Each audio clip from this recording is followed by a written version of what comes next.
El método clínico es el método científico aplicado a la medicina. Es una secuencia de pasos los cuales tienen como objetivo llegar al origen del problema por el cual un paciente te va a ver a la consulta. El método clínico se basa en la semiología, que es el estudio de los signos y los síntomas de las enfermedades. Vamos a ver cuál es la definición. La semiología se define como parte de la medicina que estudia los síntomas de las enfermedades, los cuales constituyen un instrumento de trabajo que permite apreciar la situación clínica de un enfermo y establecer un diagnóstico. Para estudiar un paciente necesitamos observar los signos y los síntomas. ¿Cuál es la diferencia entre cada uno de ellos? Un signo es una manifestación objetiva. Algo que es objetivo es algo que es medible o que es cuantificable, tal como, por ejemplo, la presión arterial, la temperatura, la frecuencia cardíaca, frecuencia respiratoria, la oximetría, etc. Un síntoma es una manifestación subjetiva, es decir, es lo que el paciente te refiere. Un síndrome es un conjunto de signos y síntomas. Y un signo patognomónico es un signo característico de una enfermedad. Por ejemplo, en el caso de la varicela, un signo patognomónico de ella es de que vas a encontrar las 5 lesiones cutáneas clásicas de las enfermedades exantemáticas, como son la mácula, la pápula, vesícula, pústula y costra. Cuando un paciente nos llega a consulta, tenemos que seguir una secuencia de pasos, los cuales van a tener como objetivo llegar a el origen del problema por el cual nos va a visitar dicho paciente. Tenemos que estudiar al paciente ad capite ad calcem, es decir, de la cabeza a los pies. El método clínico consta de los siguientes pasos. El primer paso es un interrogatorio o anamnesis. Este consta de 2 pasos. El primer paso es dejar que el paciente hable en libre tribuna hasta que obtengamos la información necesaria. A título personal, lo que yo hago es preguntarle de manera directa al paciente en qué le puedo ayudar. Una vez de que tenemos el origen del problema, por ejemplo, en el caso de que un paciente nos diga, es que vengo con usted porque tengo tos. Pasamos a las preguntas booleanas, que son preguntas dirigidas. Una pregunta booleana es una pregunta que solamente tiene una posible respuesta, una respuesta de cierto o falso, o de sí o de no. Y con estas preguntas dirigidas vamos nosotros encauzando el interrogatorio hacia donde lo queremos llevar. Unos pacientes tratan de contarte una historia muy larga para explicarte un catarro de hace 2 días. Lo que yo hago a título personal cuando detecto esta situación es preguntarle directamente en los últimos 2 días qué molestias ha tenido. Una vez que hemos quedado satisfechos con el interrogatorio que se le ha hecho al paciente, procedemos a aplicar los siguientes pasos. En primer lugar, haremos una inspección. ¿Qué es lo que nos llamaría la atención de la inspección? Bueno, la actitud del paciente, la facies, el estado de nutrición, el hábitus corporal, alguna posición característica, por ejemplo, una posición antiálgica, etcétera. Esta inspección la vamos a hacer desde que el paciente se encuentra en la sala de espera. Posteriormente haremos una palpación, es decir, tocaremos la zona o las zonas afectadas del paciente. La palpación es superficial y posteriormente se hará profunda.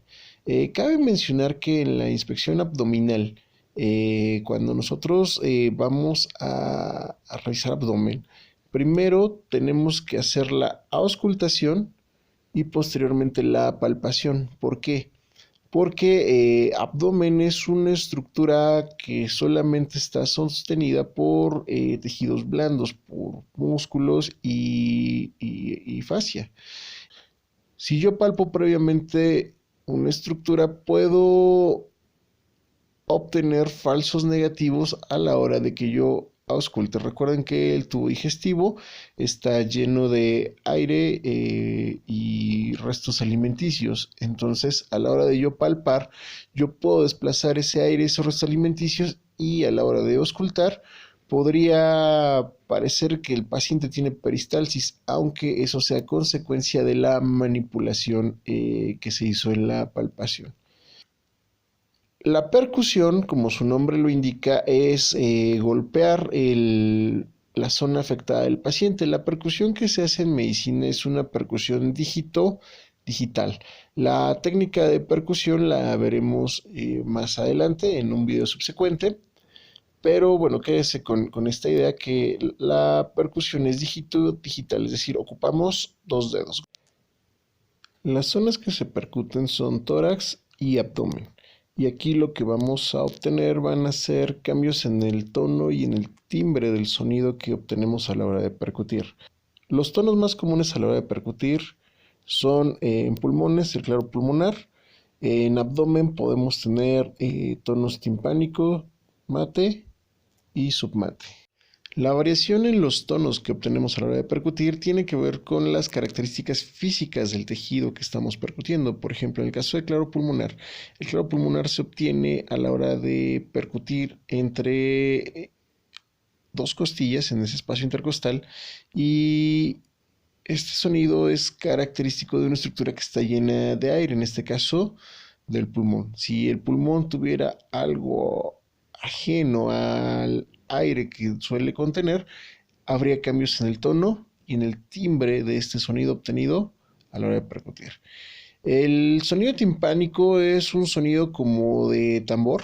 Este sonido es bien característico en abdomen y es cuando tenemos un exceso de gas por cualquiera que sea la causa, ¿no? Por ejemplo, en el caso de una colitis, en el caso de una gastroenteritis que te provoque un exceso de gas, tú vas a escuchar a la hora de percutir ese abdomen como si fuera un tambor. El tono mate y submate hacen referencia a que hay una estructura sólida por debajo de esa zona que estamos percutiendo. Generalmente este tono mate es un tono más apagado, es un tono más seco si lo comparamos, por ejemplo, con el timpánico, con el claro pulmonar. El último paso es una auscultación. La auscultación que hacemos hoy en día es una auscultación armada con un estetoscopio. El estetoscopio es un instrumento que nos facilita captar los sonidos que provienen del cuerpo del paciente. Antes de la invención del estetoscopio, el médico tenía que pegar su oído al tórax o al abdomen del paciente. Si usted es seguidor del canal y vio el video de Carta Esculapio a su hijo, en este video se hace mención acerca de esta situación. Los puntos donde nosotros vamos a auscultar tórax y abdomen son los puntos de auscultación cardíaca, los campos pulmonares y los 4 cuadrantes abdominales. Si nosotros consideramos prudente para corroborar nuestro diagnóstico, podemos solicitar algunos estudios complementarios, tales como algunos estudios hematológicos, algunos estudios de gabinete, estudios de laboratorio, biopsias, etc.